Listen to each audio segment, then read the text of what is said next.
Good evening, welcome to the programme. Good evening. Coming up tonight, a woman tells how she was confronted by a stranger as she stood naked in her York hotel room after staff had handed him a key. And I screamed so loud. He's seen me naked. He was just given the key with such ease. What was his intention?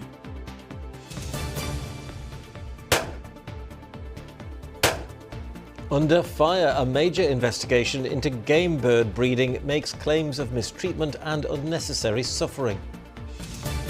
Boxing clever when it comes to supporting its local community. We're at the Yorkshire Gym packing a hefty punch. And man versus machine. Find out who comes out on top when this strongman takes on a 17-ton bomber.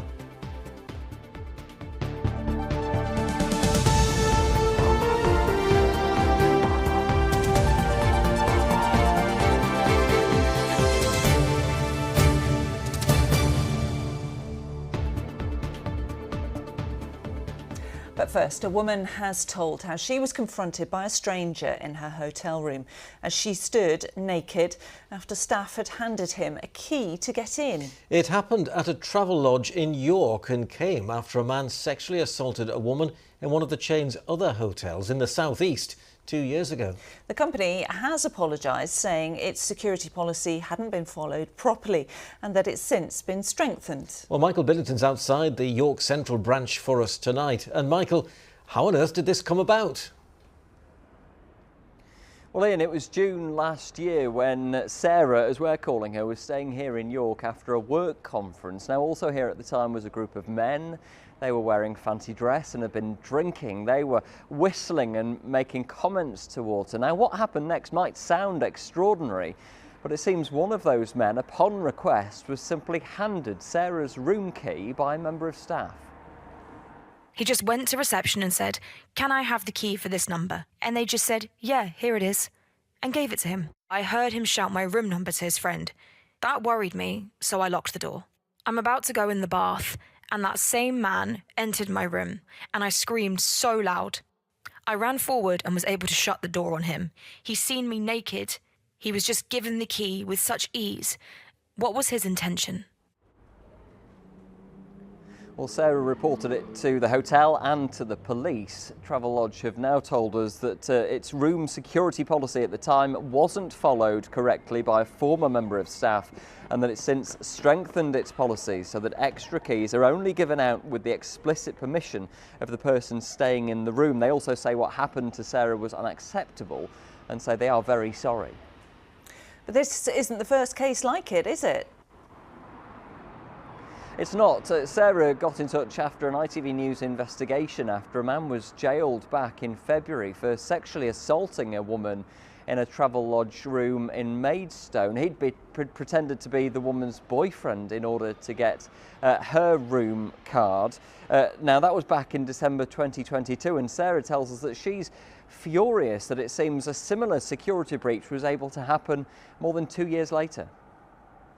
I feel for that woman. Not only did she go through something horrific, but no lessons were learned from it. It's really not too much to ask to ensure that people are safe in the hotel room. Now, the company says that all of its hotels and its staff have been trained on these new, tighter room security rules. An independent review of that is now being carried out, as well as a second internal review. And following that case that I just mentioned in Maidstone, the company's chief executive gave this reassurance to customers. What I would say to the general public and to our customers is that we are working really, really hard to make sure that we are doing everything we can to make the change that's needed. That assurance, though, too late for Sarah and for a number of other people, all with similar experiences at travel lodges or at other hotel chains, all of them now considering legal action. Michael Billington in York, thank you. In other news tonight, police have launched an investigation after a man smashed 5 windows and threw paint over the entrance of a restaurant in Doncaster. Antep Bar and Grill shared this video via social media, telling customers they're saddened to have been targeted last night. The restaurant has closed today to carry out repairs. Owners have thanked the community for their support. A father who made more than 700 complaints about his son's treatment at Sheffield Children's Hospital has asked a coroner to reconsider holding an inquest into his death. 5-year-old Ayan Haroon died 8 days after being admitted with breathing difficulties in March 2023. His family claims there were multiple failures in support before and after he died. Last week, the trust which runs the hospital said it wanted to make sure that lessons were learned and implemented after a final report into Ayan's death upheld more than 300 of the family's complaints. Animal rights campaigners are calling for stricter regulation of game bird breeding farms, claiming some cause unnecessary suffering and even serious environmental hazards. ITV News has obtained undercover footage of what's being described as the largest ever investigation into the bird shooting industry. Legal experts say there could be suspected breaches of the Animal Welfare Act, with pheasants being kept in cramped and stressful conditions. Nick Smith has this report, and with a warning that viewers may find some footage distressing. Game bird shooting divides opinion in a battle between tradition versus animal welfare. Those representing the shooting industry claim it generates up to £3 billion a year, with more than 140 organised shoots across the North East and Yorkshire. But it's the breeding process that's now coming under fire. Each year, up to 60 million pheasants and partridges are released into the English countryside. But they're not born in the wild. They're actually bred and reared on intensive farms. They're then sold off during the summer months to estates, ready for the winter shooting season. But many animal welfare groups have grave concerns about some of their practices. I'm sort of stuck under the feeders and they just don't eat. Stuck, starved. This is footage from an undercover worker filmed last year at one of 7 farms investigated by campaign group Protect the Wild, who claim it shows evidence of breaches of animal welfare laws and codes of conduct. The worker chose to speak to me while hiding his identity. Do you think the public are completely unaware about what goes on at these farms and some of the things which you had to witness? I'd say they are. I saw shocking things. You know, a bird had a damaged leg, and when this was brought to the attention of one of the workers, he literally just said, well, you know, as long as she can still lay an egg, don't worry about it. Lays eggs, it'll lay eggs, it's fine. Yeah. Sounds cool. It might have a damaged leg, but if it can still lay an egg. It's literally a case of breeding as many birds as possible to survive for as long as possible, to be sold and then shot.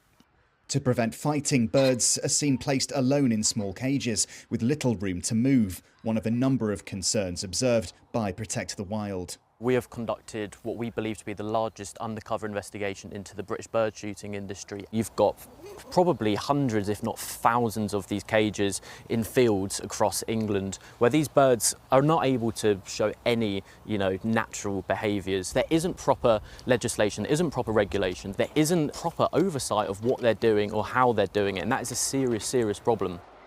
A dead hen was also found with potential septum damage from fitting a beak shroud, which could breach welfare guidelines due to the pain of the procedure.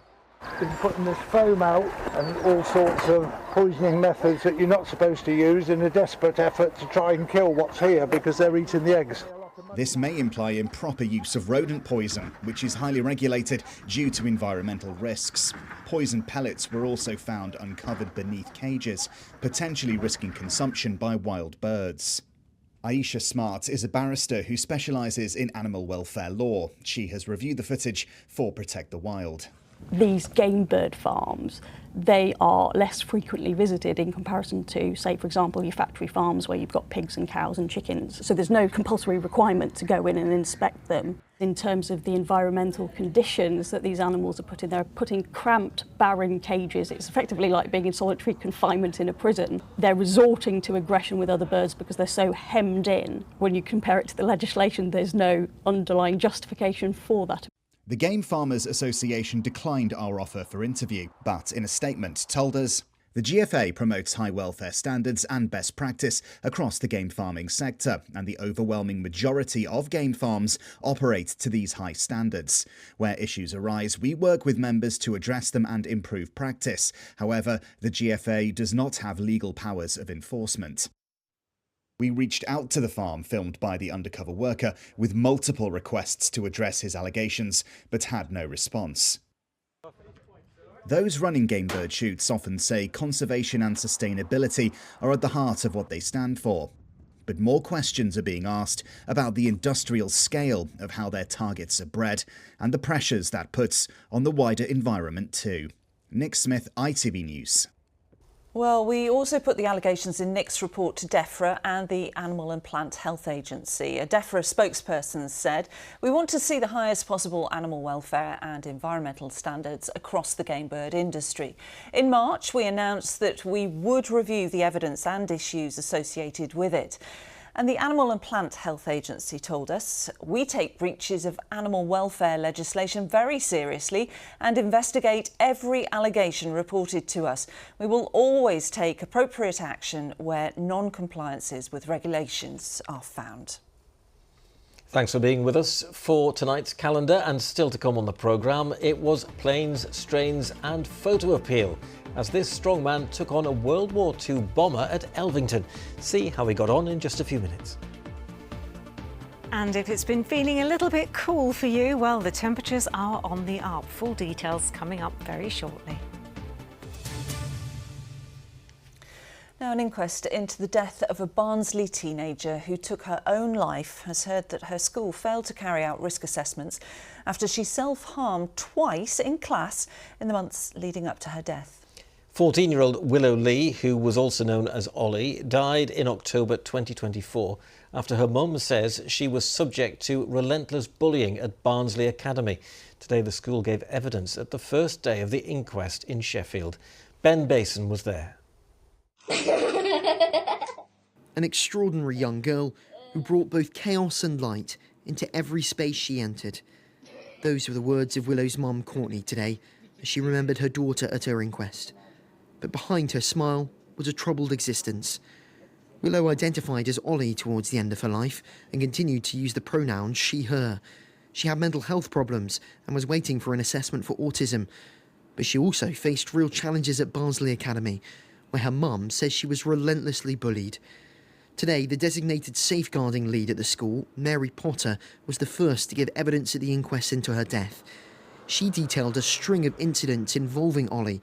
She wasn't always the victim, but she told staff that she'd been the subject of homophobic abuse, hit and dragged over grass, sprayed with deodorant, and told by others to harm or even kill herself. It was at the start of Year 9 where things took a darker turn.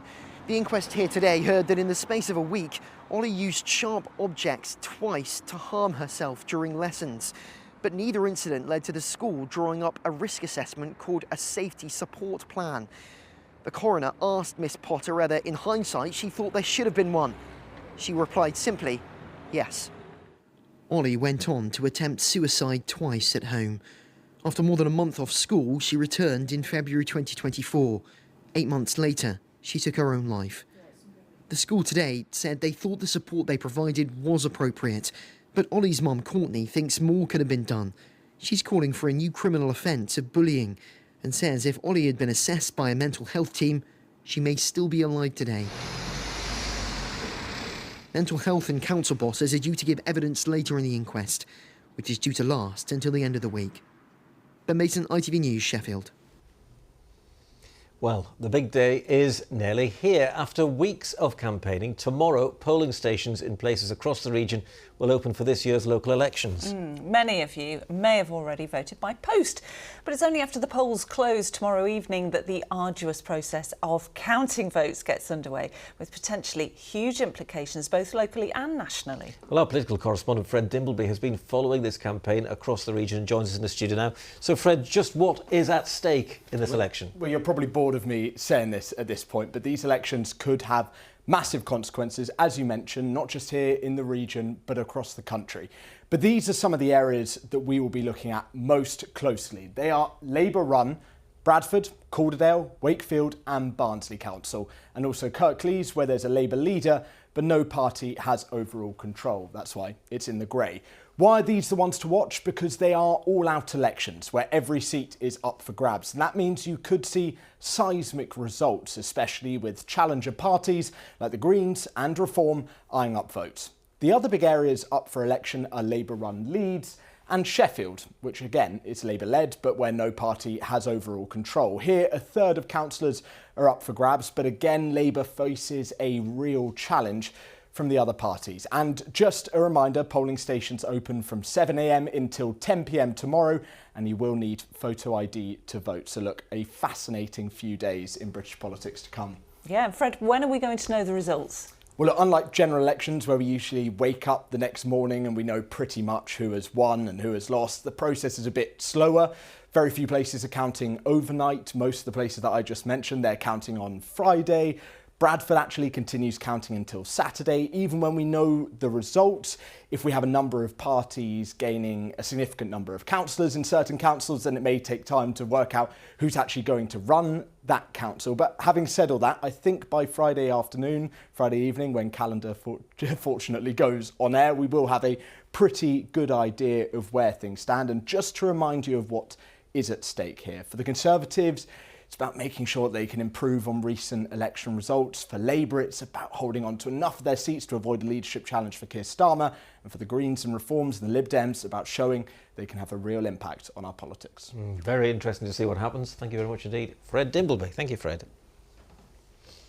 Parents fighting plans to close the South Yorkshire nurseries say that it will disrupt their children's education and leave them struggling to find alternative cover. Yes, Sheffield Hallam University wants to close its collegiate nursery at the end of the summer term, despite the facility being rated as outstanding by Ofsted in 2023.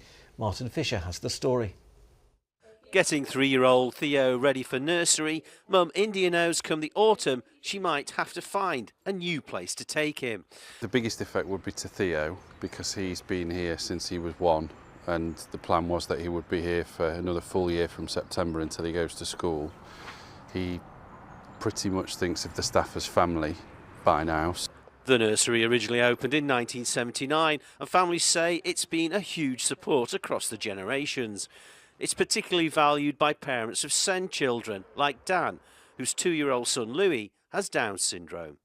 Brought in special resources, they work very closely with the portage service, speech language therapy, and when we've looked around at other nurseries, they're just not the same. It's a pretty special place. It's a similar story for Ailish, whose 3-year-old son Noah has found the support he needs. The continuity of care is essential for kids with additional needs. The standard of care is essential for kids with additional needs. It's a risk for every single child in this nursery that it upsets their early years journey. Parents have already held protests to highlight the potential closure and are urging the university to rethink. But Sheffield Hallam says attendance has been falling and it's used by just 13 people from a community of 35,000 staff and students. They claim the nursery has lost £600,000 since 2020. I decided to bring my child to this nursery because of the high quality childcare they provide. Now Sheffield Hallam University has agreed to meet parents ahead of any potential closure. Martin Fisher, ITV News. Well, the ITV Evening News will continue at 6:30. Here's a look at what's happening with Mary Nightingale.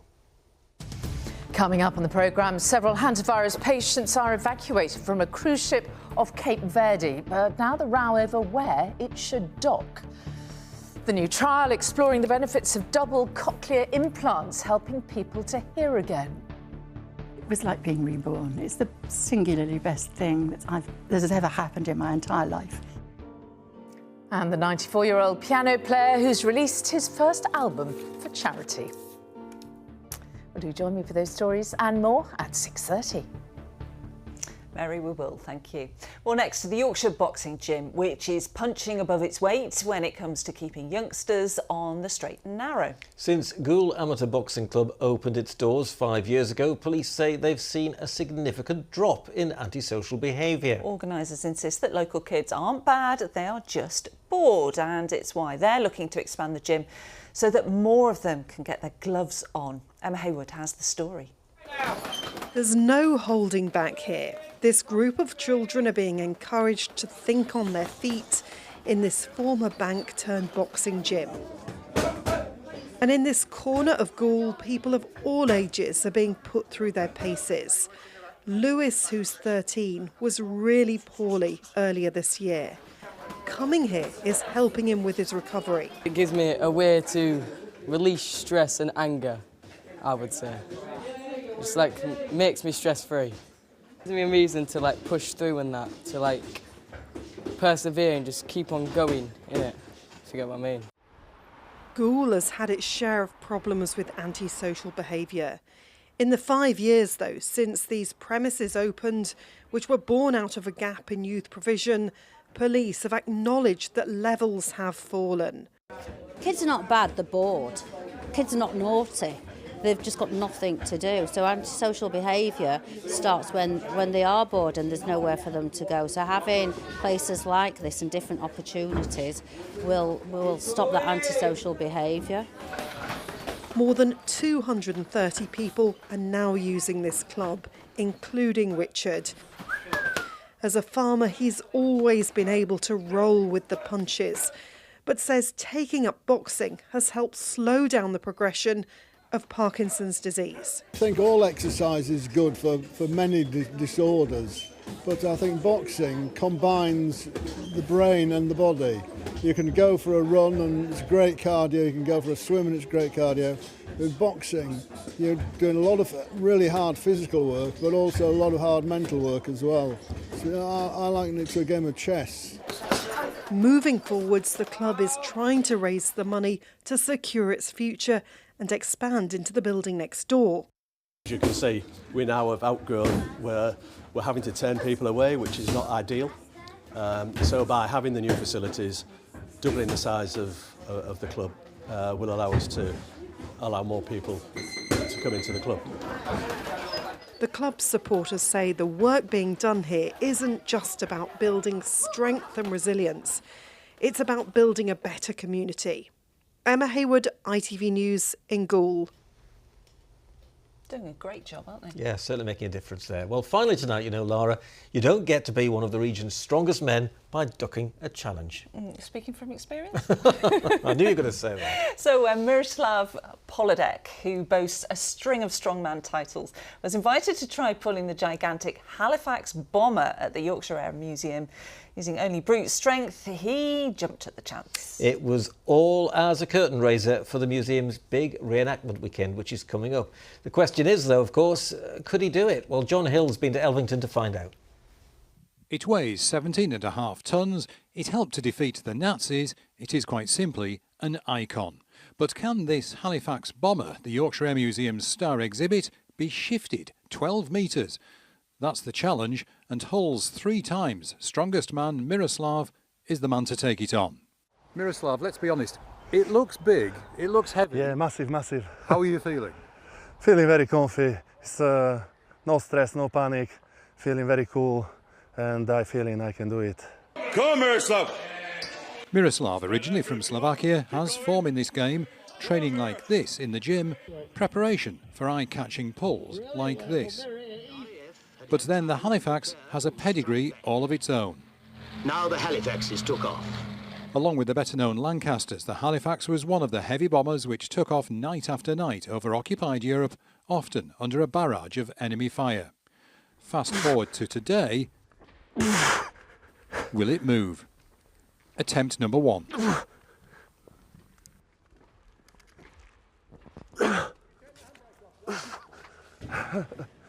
I've seen him moving more heavier stuff than this one is, but I believe he will do it. Fingers crossed. Fingers crossed. Attempt number 2 came and went. It's tricky. It is. It's really tricky. Hopefully this time you'll be able to do it.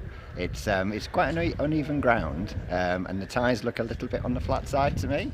There's no denying it's a big, heavy machine, but this is one of the problems. Just look how flat the tyre is. And if you've ever tried pushing a car with a flat tyre, you'll know how tough that is. Another pull, another no. So Miroslav's friend, fellow strongman Stuart, joined him. 2 better than 1? Come on, lads, come on.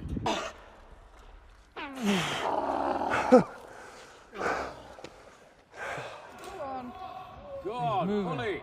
What do you make of the Halifax bomber? He doesn't want to move very far. Yeah. And it's, We've both pulled multiple things. You've pulled 45 tons 45 and tons. 17. I'm looking at pulling a train that could be up to 75 tons, and this is only 17, and it doesn't even want to shift. And so the Halifax, which has seen off many foes, remains steadfast. And Miroslav, well, he lives to fight another day. John Hill, ITV News, Elvington. Yeah, I reckon if those tyres were pumped up, he could have done it really easily, couldn't he? Yeah, I feel a bit like the tyre, a bit deflated for him. It's such a shame, isn't it? Hey, you know, the only thing I've ever pulled is a mussel. In the garden, trying to do a bit of digging. All right, pulled a few weeds. Pulled a few weeds, definitely. All right then. Well, weeds are growing, aren't they, at the moment? Here's Tori Lacey. Expect clear skies, island vibes and afternoons made for exploring. TUI sponsors ITV Yorkshire Weather. Well, what can I say? After rather a cool feeling day, well, we are going to get a bit of a payoff in the coming few days, so it's going to be a little bit more unsettled, but the temperatures are going to rise. Now, today we have had some sunshine, but we've been sitting under this rather chilly air. We are going to get that milder air coming in off the continent, particularly Friday and into Saturday. You will notice the difference, but there are weather fronts not far away. A little bit of forcing is going to mean that we are going to be seeing some scattered showers developing too, but not at the moment. It's pretty clear out there right now, to be honest, and under clear skies through the night, it's going to turn quite chilly too. Those temperatures really taking a nosedive and seeing a touch of frost first thing in the morning, particularly in rural pockets where it could be down a couple of degrees below freezing. But a beautiful start, if rather a nippy one, before we start to see a little bit more clouds start to fill in through the day. On the whole, though, I think a brighter day than today. Some holes in the cloud, and with the breeze just starting to turn more southerly and a gentle breeze at that, it's going to lift those temperatures, and already you're going to feel the difference. Could be up at 15 or 16 through the afternoon, in spite of there being quite a bit of cloud around for most of us. So then as we move ahead from Thursday into Friday, we start to see things turn a little bit more unsettled. That very gentle southerly fetch, though, continues to bring the temperatures up. So in spite of seeing some scattered showers around, which will be more prevalent through the day on Friday, and they will be, I think, quite heavy when they do come down. But having said that, some places will miss them altogether, and if you do, highs of 17 on Friday and up to 19 on Saturday. TUI sponsors ITV Yorkshire Weather.